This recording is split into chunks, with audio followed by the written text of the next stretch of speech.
चलिए आगे हम आज का शुभारंभ करते हैं विवाह संबंधों पर। पहले तो आप ये सोचिए कि विवाह में प्रश्न क्या-क्या होते हैं। सबसे पहले हम शुरुआत ही करते हैं कि कैसे कि कोई रिश्ता ही नहीं आ रहा है। लड़का या लड़की जवान हो गया जी, तो रिश्ते वाले तो आ ही नहीं रहे। अभी तो हम प्रश्न लिख रहे हैं, सुन लो। अभी उसका तो उत्तर नहीं दिया हम लोगों ने। कि सबसे पहले तो प्रश्न ये आता है कि साहब बच्चे जवान हो गए हैं, हम रिश्ते लायक हो गए हैं, पर हम जैसा हम ढूंढ रहे हैं ना वैसा तो कोई आ ही नहीं रहा। ऐसे-ऐसे आ रहे हैं जो जिनको हम नहीं चाहते। तो ये रिश्ते नहीं आ रहे। अब दूसरा क्वेश्चन है, कि रिश्ता तो आ रहा है, लोग आ भी रहे हैं, पूछ भी रहे हैं, सारा काम भी हो रहा है और हम भी रेडी हैं।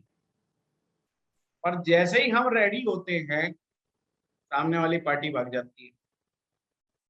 मतलब कोई ना कोई पंगा खड़ा हो ही जाता है, जिसके कारण ये दिक्कत आ जाती है, पार्टी चली जाती है।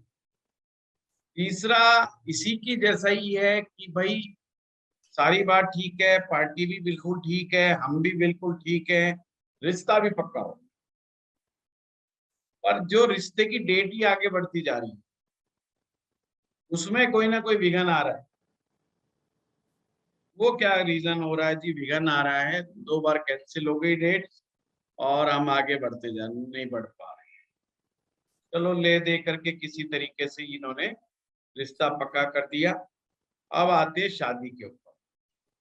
अब शादी में क्या है जी, पहला तो केस ये होता है शादी में कि साहब शादी ही नहीं हो पा रही, उम्र निकल रही है।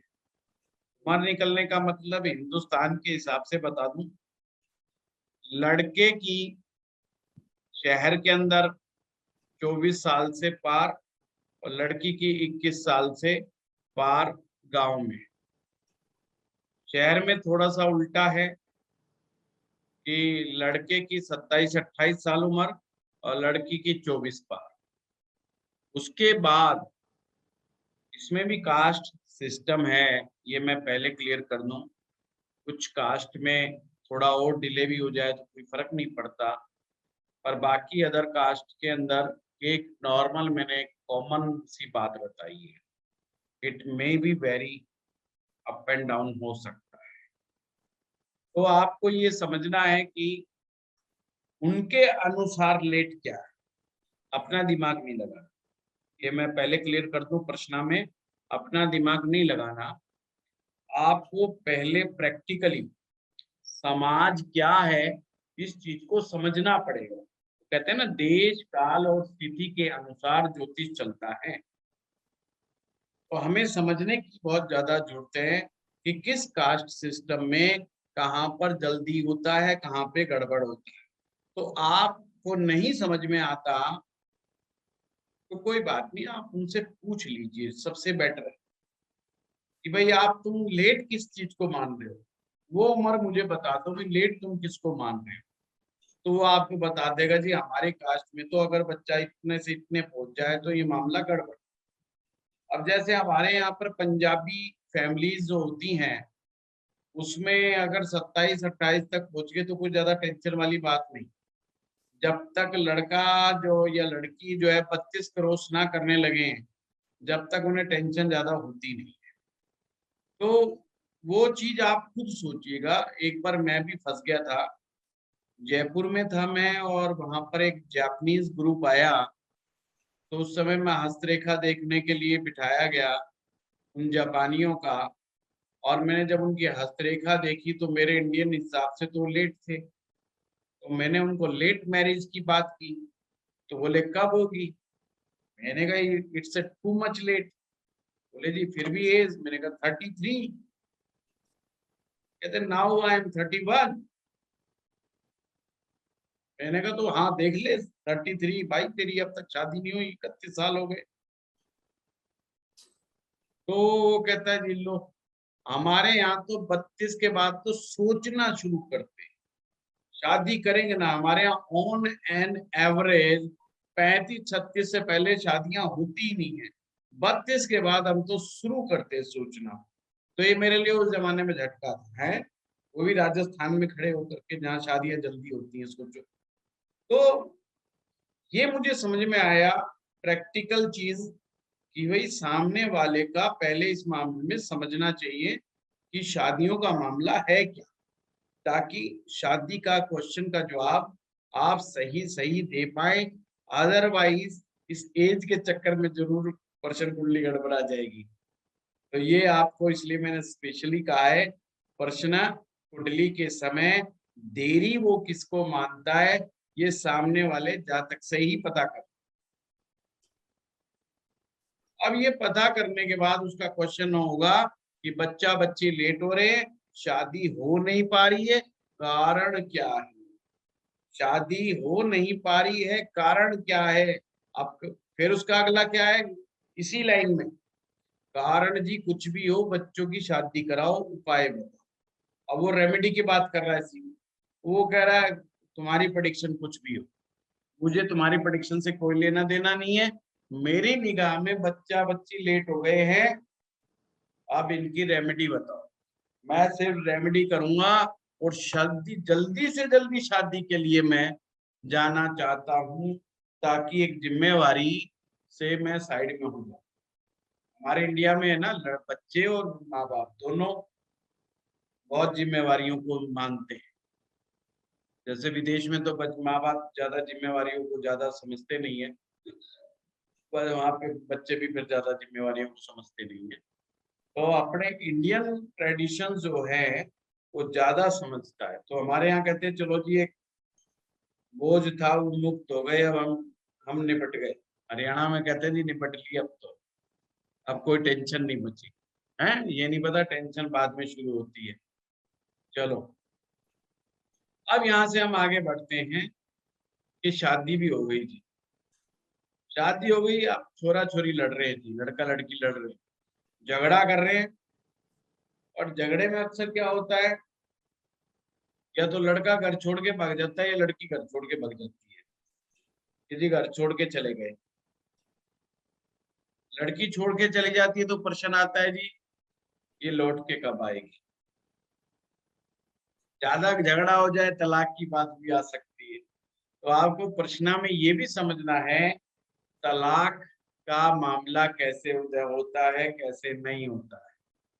तो अब हम एक एक करके, ये थोड़ा सा हो सकता है चैप्टर बड़ा हो, सबसे ज्यादा क्वेश्चन इससे रिलेटेड आएंगे आपके पास। तो ये आप मजबूती से कर लोगे तो समझो प्रश्न कुंडली पे आपने विजय पा ली। मतलब सबसे ज्यादा लव अफेयर्स के क्वेश्चन, मैरिज से रिलेटेड, इंटरव्यू से रिलेटेड। कि मैं साहब गया था, इंटरव्यू दे करके आया हूँ, तो पंडित जी बताइए मेरा इस इंटरव्यू का रिजल्ट क्या होगा, किस तरह का होगा। या जॉब चेंज, कि मैं जॉब चेंज करूं या ना करूं, मुझे ऑफर आ रहा है दूसरी कंपनी से और मैं इस कंपनी को छोड़ना चाहता हूं, पर क्या जो जॉब चेंज होगा वो मेरे लिए पॉजिटिव होगा या नेगेटिव होगा। मतलब इस तरह से प्रश्न कुंडली में आपके पास प्रश्न आएंगे। आज भी मेरे पास कोई आया था, प्रश्न कुंडली पर ही काफी चर्चा उनके साथ हुई मेरी। तो प्रश्न कुंडली एक ऐसा स्पेसिफिक टूल है जो आपको बहुत बड़ी बड़ी कैलकुलेशन से बचा सकता है। और इसका एक और अद्भुत फायदा, आपको गोचर हमेशा याद रहे। अगर आपको हर 2 दिन में एक बार प्रश्न कुंडली लगानी पड़ जाए ना, तो आपको गोचर याद रहेगा कि हाँ जी शनि मकर राशि में चल रहे हैं और गुरु कुंभ में है। अब ये वापस फिर मकर में आएंगे, और बुध जो है वो उच्च के चल रहे हैं, शुक्र नीच का चल रहा है। तो ये सब चीजें भी आपको साथ में याद हो जाएंगी अगर प्रश्न कुंडली करते रहोगे। प्रश्न कुंडली नहीं कर रहोगे तो गोचर भी याद नहीं रहता है कि कहाँ पर क्या है। और शनि की 6.5 देखने में बड़ी आसानी हो जाती है। अक्सर हम अवॉइड कर जाते हैं शनि की 6.5, क्योंकि कई बार तो यही याद नहीं रहता कि शनि कौन सी राशि में है, ये शनि मकर में है कि कहाँ है। तो नहीं रहता, तो शनि की 6.5 कैसे समझ में आएगी। तो ये गोचर का ये तो फायदा आपको हो जाता है प्रश्न कुंडली का, गोचर का नहीं प्रश्न कुंडली का। तो चलिए शुरुआत करते हैं। पहला क्या नंबर, पहला क्या प्रश्न आया था? रिश्ते ही नहीं आ रहे हैं, हैं? रिश्ता ही नहीं आ रहा है, नहीं आ रहे, या आ रहे हैं तो ढंग के नहीं आ रहे। ढंग से नहीं आ रहा। मनचाहा रिश्ता। पहला शादी एक होगी कि प्रकार नहीं से होगी? है जी, क्या हो गया प्रदीप जी? शादी होगी कि नहीं होगी, ये भी तो पहला क्वेश्चन है। चलो पहले प्रदीप जी के उस पर चलते हैं कि शादी होगी कि नहीं होगी। Yes sir. हाँ, ये ठीक बात है, इतने बड़े प्रोसेस में जाने से बेटर है कि शादी पूछो। अब देखो प्रश्न कुंडली में थोड़ा सा ट्विस्ट है कि शादी होगी या नहीं होगी। इसमें जो ये बात पूछ रहा है प्रश्नकर्ता, या तो खुद है जिसकी शादी का प्रॉब्लम है, या उसका पिताजी या माता। अब वो किसके लिए कर रहा है? अपनी संतान के लिए बात कर। अब लगन में आपने उनकी संतान को बिठा दिया, मतलब ये उसके सप्तम भाव वही विवाह का रहेगा, यहाँ और कोई चीज नहीं है। 9 चेंज 7 भाव। आपको सबसे ज्यादा समझदारी से काम जो करना है वो कारक ग्रह के साथ करना। किसके साथ करना है? कारक ग्रह के साथ इस्तेमाल बखूबी करना है, नवमांशा का इस्तेमाल बखूबी करना है। क्योंकि हमने शुरुआत की थी लगन, मतलब लग्नेश, चंद्रमा और कारेश। इस सूत्र को भूलना मत, लग्नेश, चंद्रमा और कारेश। तो लग्नेश जो भी प्रश्न बन करके आएगा, चंद्रमा की स्थिति मनोस्थिति को बताएगी, कारेश सप्तम भाव का लॉर्ड। पहला ही सूत्र ये है, अगर किसी भी रूप में चंद्रमा लगन से या लग्नेश से, सप्तम से या सप्तमे से चंद्रमा का संबंध बन जाए तो बाद में आनंद है, यानी कि विवाह होने के चांस शीघ्र हैं। पर कितने शीघ्र हैं? तो सिंपल वही सूत्र लगाएं। कौन सा मैंने आप लोगों को बताया था? कौन सा बताया था? बुध और गुरु को देखना और शुक्र को। नहीं, रत्ना जी आप फंसवाओगे मेरे को। सबसे पहले तो वही देखना है। चंद्रमा कब गोचर करता हुआ चंद्रमा कब पहुंचेगा? कौन सा लगन जल्दी विवाह करवाएगा? चंद्र और बुध। चंद्र और बुध। याद रखो, ये शादी के मामले में बहुत कामयाब है ये चीज। बुध बोला था सर मैंने। चंद्र और बुध क्या है गुरु ने बोला था रत्ना जी, ये रिकॉर्डिंग नहीं। बात सुन लेना। गुरु ऐसे ही जोड़ दिया था, बुध था ऐसे मत पहला। हैं? ये सब्जी नहीं है कि चलो धनिया और दे दिया फ्री में। हैं? चलिए, ये तो चलो अच्छी बात है। आज की डेट में कोई ये नहीं कहता हमने कहाँ से सीखा, नहीं तो फंस जाऊं मैं। चलो, तो आपने क्या देखना है कि यदि लगन चंद्रमा का, ये चंद्रमा का तो एक ही लगन आएगा, कर्क, मिथुन या कन्या, इनका लगन उदयमान हुआ और चंद्रमा का यही स्थिति बनी तो विवाह अति शीघ्र संकेत देता है। अब देखो सिर्फ संकेत दे रहा है, फाइनली बता तू कुछ नहीं रहा। ये बताएगा कौन? बताएगा कारक। कौन बताएगा? कारक। अब याद रखिएगा, बताएगा कौन? कारक बताएगा। हमने दो चीजें पता करी, लग्नेश, चंद्रमा का क्या संबंध लग्नेश के साथ या लगन के साथ, या चंद्रमा का संबंध सप्तम या सप्तमेश के साथ है, तो मामला एकदम फ्रेश है, मतलब काम होने वाला है।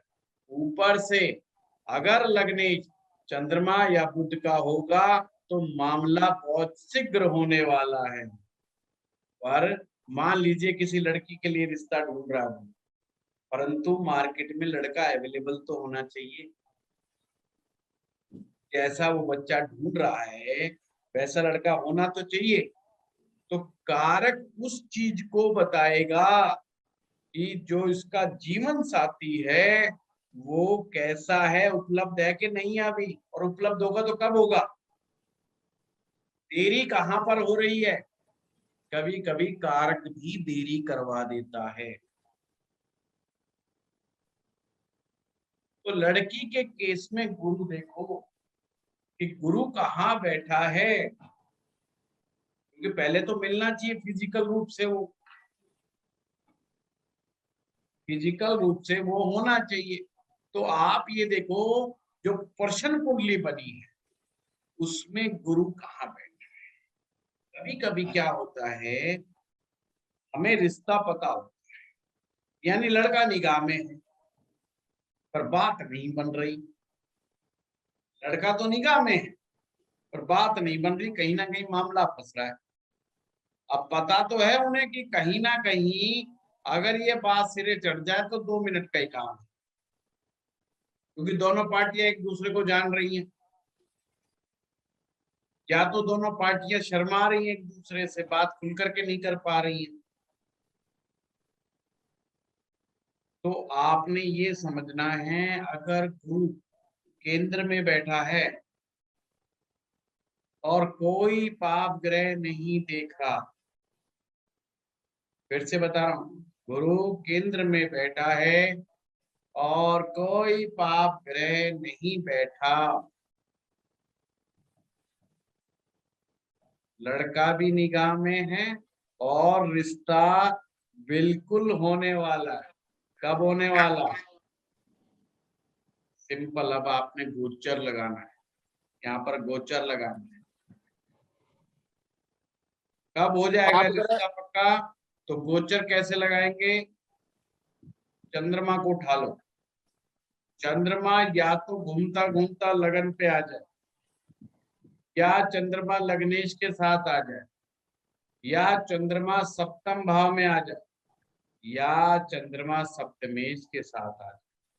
जैसे ही इनके साथ एंटर करेगा तुरंत पंडित जी को भी सूचना मिल जाएगी कि रिश्ता पक्का।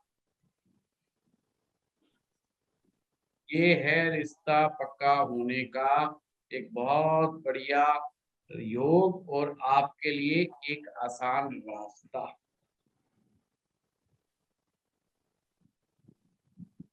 मैंने वो चीजें नहीं की आपके साथ कि जो है शीर्षोदय राशियां देखो, उभयोदय राशि देखो जी, मीन राशि उभयोदय राशि है, शीर्षोदय राशि देखो जी, है ना, वो सब मैंने, पृष्ठोदय देखो जी, वो आप गोल गोल घूम जाते उसमें याद करते करते, और मैंने आपको इस चीज से निकाल के ला रहा। और मैंने ये जब प्रश्न पढ़ाया था तो मैंने भी शीर्षोदय राशियां और यही पृष्ठोदय राशियां पढ़ाई थी, हैं। तो आपको जैसा मालूम है कि मैं हर बार कुछ ना कुछ इम्प्रूव करता हूँ, और इम्प्रूवमेंट के रूप में ये पढ़ा रहा हूँ। रचना जी की जान जाने कि उनको शीर्षोदय और पृष्ठोदय कराई थी। सर ये गोचर वाला दोबारा बता देना एक बार। मैं अभी बता रहा हूँ रविंदर जी, मामला ऐसा है, चंद्रमा यदि उस प्रश्न कुंडली पर घूमता हुआ लगन पर आ जाए, और अगर जब आपने प्रश्न कर रहा है ना बंदा और ऑलरेडी लगन पे हो, तो बंदे के घर पहुंचते ही मामला सेट है, मतलब 1 या 2 दिन में ही रास्ता पक्का होने वाला है। तो आप उसे ये भी कह सकते हो तू घर पहुंच, या तो आज शाम तक नहीं कल सुबह तक तेरा मामला बिल्कुल क्लियर हो जाएगा, तेरे शादी पक्की हो जाएगी। मतलब इतना फास्ट काम है। चंद्रमा या लगन से या लग्नेश के साथ, सप्तम या सप्तमेश के साथ जैसे ही एंट्री करेगा रिश्ते की सूचना पक्की हो जाएगी, मामला पक्का हो जाएगा। अगर बृहस्पति केंद्र में है तो अब क्या है, बृहस्पति यदि त्रिकोण में है तो क्या होगा? केंद्र में तो बड़ा एकदम फास्ट काम होगा, त्रिकोण में है तो क्या होगा? त्रिकोण में है तो सिंपल, अपने देवी देवताओं के यहाँ मत्था टेकाओ, काम हो जाएगा। यानी कि देव बाधा, मात्र नाम सिमरण करने से, मात्र दर्शन करने से बाधा दूर हो जाएगी। तो उसको कहो देख काम तेरा हुआ पड़ा है, काम तेरा हुआ पड़ा है, तू मंदिर में जा और मत्था टेक के आओ, मनोकामना बोल दे कि मेरा विवाह हो जाए, या उनके माँ बाप को बोल दो जाओ मत्था टेकाओ। अब वो कहीं पर भी जाते हैं, वो आपकी सिरदर्दी नहीं है, वो मत्था टेक के आएंगे, उनका जाति रिश्ता का। अब मुद्दा कहाँ था जी? केंद्र में था जी, हो गया। त्रिकोण में मत्था टेका जी, हो गया। अब छठे में, आठवें में और 12वें में अब यहाँ पर रेमेडी की जरूरत। रेमेडी क्या है? रिश्ता निगाह में है, केस वही याद रखना है। और ये केस क्या चल रहा है कि चंद्रमा या बुध का लगन चल रहा है, केस वही है। और चंद्रमा का संबंध भी है, केस वही है। और गुरु अगर छठे, आठवें, 12वें में चल गया, रिश्ता इनके दिमाग में सेट है, बट लड़का आनाकानी कर, लड़का कंफ्यूज है, लड़का डिसाइड नहीं कर पा रहा कि मैं क्या करूं। अगर छठे में बृहस्पति गया जॉब की वजह से, लड़का अपनी जॉब की वजह से अभी शादी नहीं करना चाहता। अगर बृहस्पति अष्टम में है, यानी वो मन की बात बता रही है, हम दो लोग बात कर रहे हैं पर मन की स्थिति लड़के की बता रही है, जिससे हमारी कोई जानकारी नहीं है हमें, पर रीजन पता चल रहा है कि लड़का एकदम ओके क्यों नहीं कर रहा है। रिश्ता निगाह में है, बातचीत चल रही है, पर लड़का नहीं मान रहा। छठे में तो जॉब के कारण, जॉब दूर है, पास है, कुछ भी एक्सपेंडेड रीजन। अगर अष्टम में है, लड़का कंफ्यूज है कि शादी करूं कि ना करूं, कंफ्यूजन इसी बात का। अगर 12वें भाव में है, अब लड़का क्या चाह रहा है कि लड़की ऐश्वर्या राय जैसी होनी चाहिए, तो करूं, देखूं तो फंस ना जाऊं। कैसे? कि उसको बिल्कुल कॉन्फिडेंस नहीं है कि लड़की सुंदर मिलेगी। अब ऐसे में क्या करना पड़ेगा? ऐसे में दो काम, पाए तो आप दो ही दो, किसी बीच के आदमी को भेजो। बीच का मतलब होता है किसी मीडिएटर को भेजो जो उसको कन्विंस करे कि लड़की ठीक है, लड़की सुंदर है, ठीक है, मान जा भाई, और हाँ रेमेडी जरूर देनी। अगर ये कार्य नहीं किया तो मामला गड़बड़ है। ये तो मैंने आपको लड़की के केस में बताया। अगर लड़के का केस हो, सिर्फ आपने इतना करना है, गुरु की जगह शुक्र को बिठा देना, सिंपल इतना सा काम। गुरु की जगह शुक्र को देखना है। अब मान लीजिए इनके साथ कोई पाप ग्रह बैठा है, तो ये देखिए वो देरी करेंगे। ये क्या करेंगे? देरी करेंगे, इनको लड़का ही नहीं मिलना। रिश्ता आएगा, रिश्ता जाएगा, रिश्ता आएगा, रिश्ता जाएगा। मान लीजिए गुरु के साथ राहु बैठ गया, प्रश्न कुंडली के, प्रश्न कुंडली की बात करेंगे, लड़का है निगाह में परंतु फिर भी नहीं है निगाह में, क्योंकि जो लड़का है उस पर निगाह ही नहीं जा रही। मंगल डिले करेगा, शनि डिले करेगा। अगर मंगल शनि का कहीं संबंध आ, सॉरी गुरु और शनि का संबंध आ गया, चाहे शनि ने दृष्टि दे दी गुरु पे, तो आप ये सोचिए आप लड़के के पीछे पीछे भागे कि लड़का आगे आगे। खैर ये चैप्टर थोड़ा सा डिटेल्ड है। अभी की प्रश्न कुंडली लगाइए, लड़का लड़की ढूंढते हैं। सर मैं इसमें एक सजेशन देना चाहती थी, क्योंकि आजकल जैसे हमारा गोचर चल रहा है तो मीन लगन की आएगी कुंडली पे, सर क्योंकि हमारा आप टाइम देखने देते हैं मीन की आती है नहीं, फिर तो कहीं ना कहीं चेंज करें। सर मैं ये सजेशन दे रही थी कि आप दिन में जिस टाइम भी सोचे ना कि मेरे को प्रश्न कराना है, बस आप वो टाइम नोट कर लीजिए। अरे रचना जी, मैं अंदर की बात नहीं बता सका, मुझे अभी आधे घंटे पहले मेरे बेटे ने बताया कि आज प्रश्न कुंडली की क्लास है। मीन लगन किसे कुंडली है? नहीं अच्छा, शादी की बात तो वैसे नहीं दिमाग में आती। सर कोई बात नहीं, लेकिन हम उस टाइम की प्रश्न लगा लेंगे ना, लगन हम उस टाइम का ले लेंगे। ये तो आप ही लोग सोचा करो कि शादी का मामला क्या है क्या नहीं है। आज तो मीन लगन की कुंडली है सब। सर अभी आपके बच्चे छोटे हैं ना, अभी नहीं आती है शादी की बात आपके मन में। बिल्कुल नहीं आती है। सर मैं बोल सकती हूँ जी? हाँ बोलो। आई हैव टू प्रश्न कि एक तो यही है कि आपने कहा कि गुरु केंद्र में हो और कोई पाप ग्रह ना हो, दिस मीन्स कि गुरु के साथ ना हो ना, बाकी तो केंद्र में हो सकता है। बिल्कुल। ओके। सेकेंड, आपने कहा कि अगर पिता आता है लड़की के लिए तो 5th हाउस को लगन बना लो। नहीं, मैंने ऐसा कुछ नहीं बोला। है तो मैंने कुछ समझा ऐसा। नहीं, कोई बात नहीं, दोबारा आप सुनेंगे तो उसमें आ जाए। ठीक।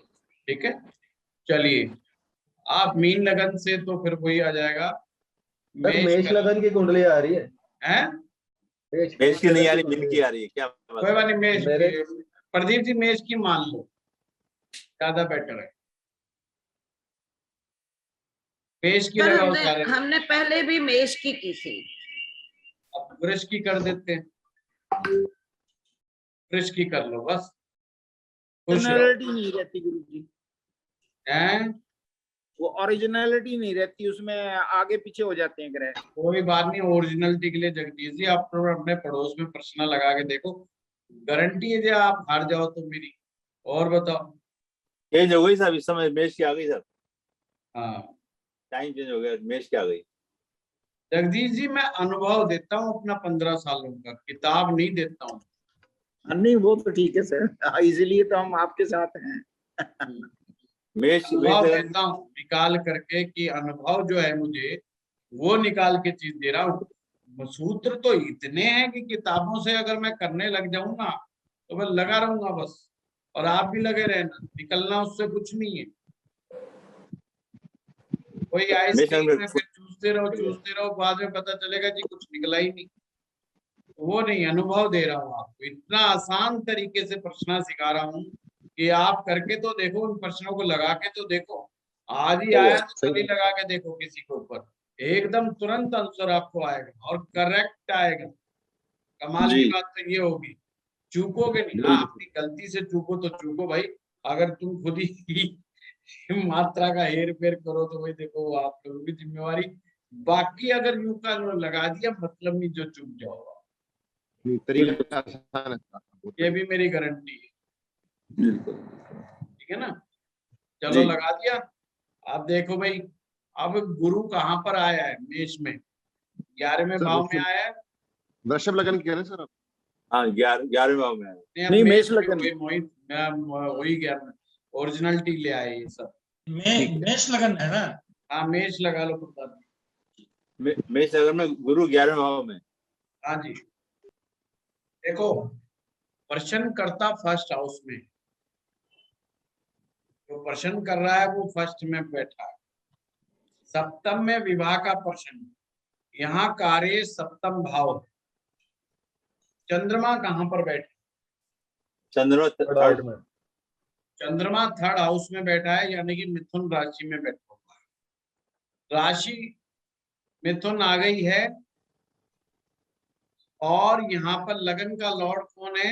मंगल। तो मंगल के साथ क्या चंद्रमा का संबंध है? नहीं बन रहा। सर मंगल, प्रदीप सर।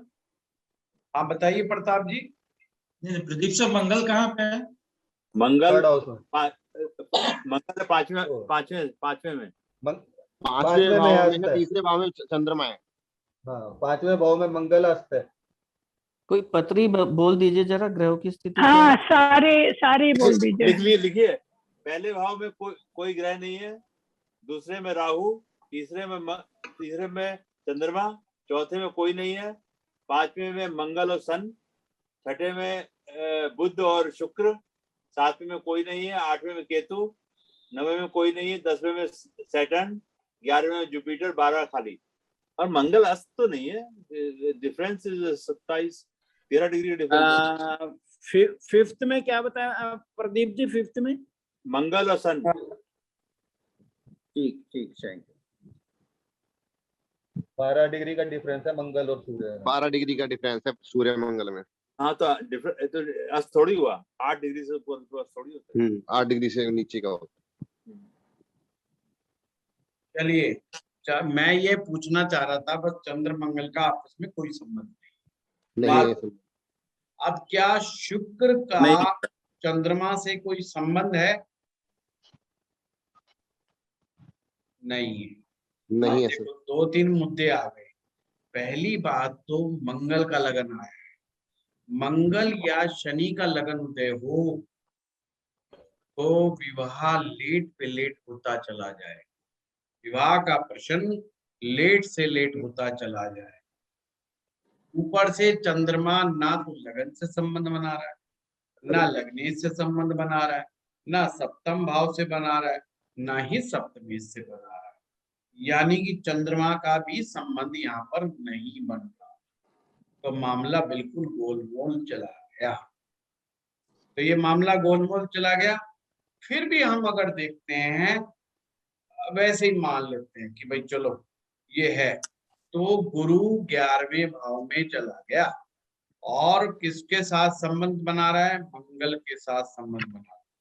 गुरु का संबंध मंगल से हुआ और मंगल और गुरु आपस में, यानी लग्नेश का संबंध मगर गुरु के साथ हो गया। अब आप लोगों की परीक्षा है। रेट्रो है सर गुरु। गुरु रेट्रोग्रेड विघन है, पर 12वें का अधिपति, मैंने अभी बताया 6वां 8वां 12वां, क्या करेगा? 12वें का अधिपति लगन के साथ संबंध बना रहा है।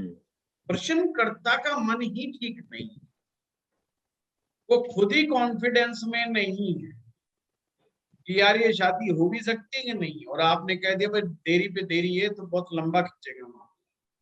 तो मामला खिंच गया। कितना लंबा खींचेगा? सिंपल है, गुरु को चेक करो कि गुरु जब तक केंद्र में नहीं आएगा, जब तक विवाह होने के चांस नहीं बनते। तो गुरु आएगा 11वें में तो है।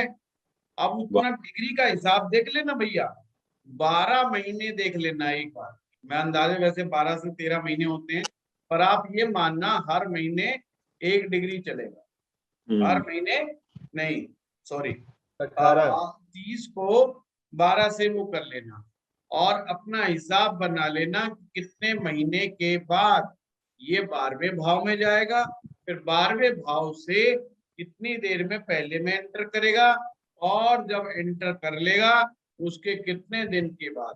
तो उस समय को आपने कोट करना है कि भाई 12 महीने तक, 14 महीने तक या 15 महीने तक रिश्ते की कोई बात नहीं बनने वाली। क्योंकि हो सकता है अगला ये पूछ ले कि आपने कह दो जी नहीं बात बनेगी तो लेट होएगा, बंदा कह दे जी कितना लेट होगा, फिर अपन क्या करेंगे? तो उसका हिसाब लगा लेना।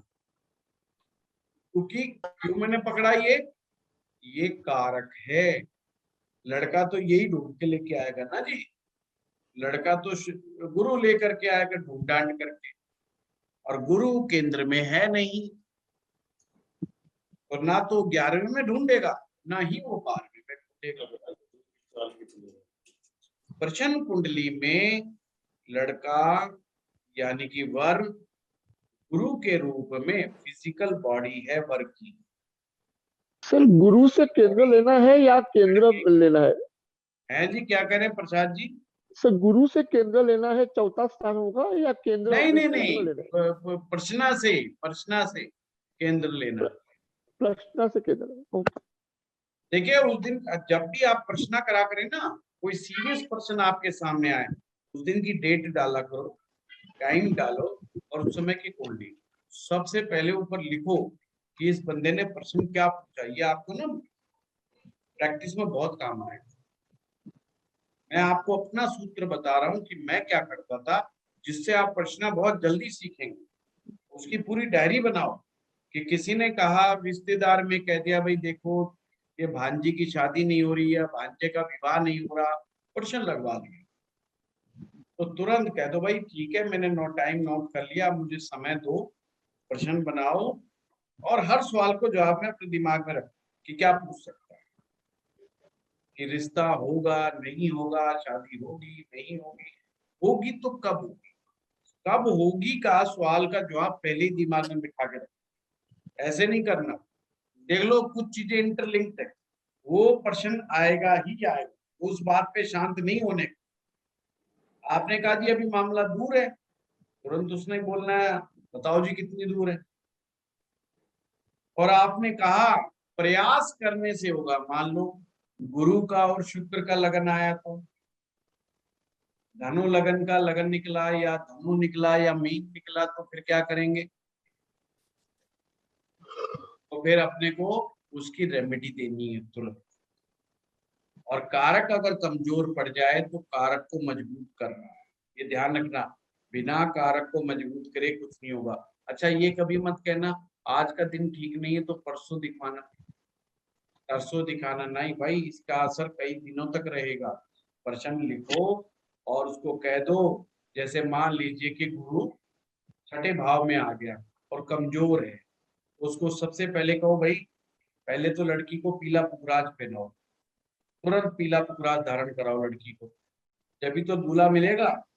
यहाँ तो लड़की का गुरु ही फंसा पड़ा है, लड़का है तो उसको कहो डायमंड पहनाए या सफेद पुखराज धारण कराए। अच्छा मैं चलता हूँ, समय हो गया है, धन्यवाद। अगली बार ये प्रश्न सारे लिखो और आप लोग प्रश्न कुंडली लाओ, मेरे भरोसे मत बैठे रहना, ये मामला गड़बड़ा जाएगा। ठीक है, और सारे उस चैनल को सब्सक्राइब कर लो। है रत्नों का रंग महल, सबके पास लिंक भेजा है, नहीं आया तो पर्सनल मैसेज करो मुझे।